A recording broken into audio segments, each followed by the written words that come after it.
In this video, we are going to be analysing Credit Suisse, ticker CS.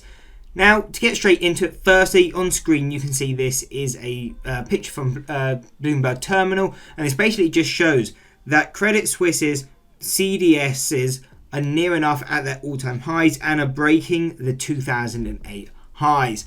Now, this is really important to note because this is showing that people are buying insurance against Credit Suisse in case there is a default, and this just shows a lot of people are anticipating them to start defaulting.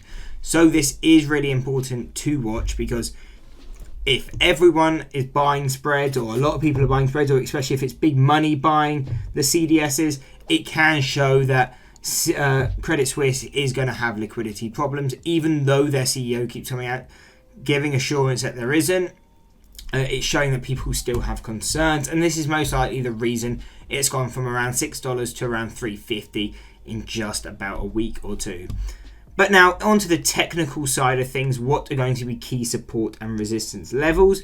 So straight into the support side of things, really we could see a continuation down to around $2.75 and $2.50, as this would be both our first deviation on the 6-month chart and also our first deviation on the 1-year chart. So these would really be the key supports we're paying attention to, and this is really the level we can see it staying at unless there is actual news of solvency problems.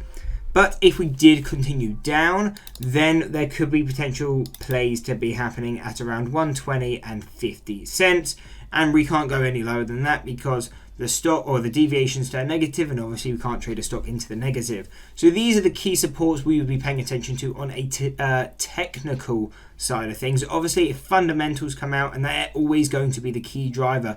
If for some reason the or Credit Suisse's CEO comes out and says, yes, we're going to default, or something like the Lehman Brothers issues happen, then obviously, this stock is sinking. Don't pay attention to 275, don't pay attention to 250, because we're going to sink straight through that. But if there isn't too much news or the news isn't that strong, then these technical levels should hold. Now, on the other hand, if we start increasing in price, what are key resistances? We're looking at 425 and 440 as our closest to resistance levels. And if we could break that, then we would expect the gap fill at around 460, and then pushing onto our upper deviations at 580, 640, and then going higher would be 730, 835, and really 885. But really, you don't need to be paying attention to these upper levels in Credit Suisse, because really, unless there is a key fundamental change, we're probably not going to get up to these levels.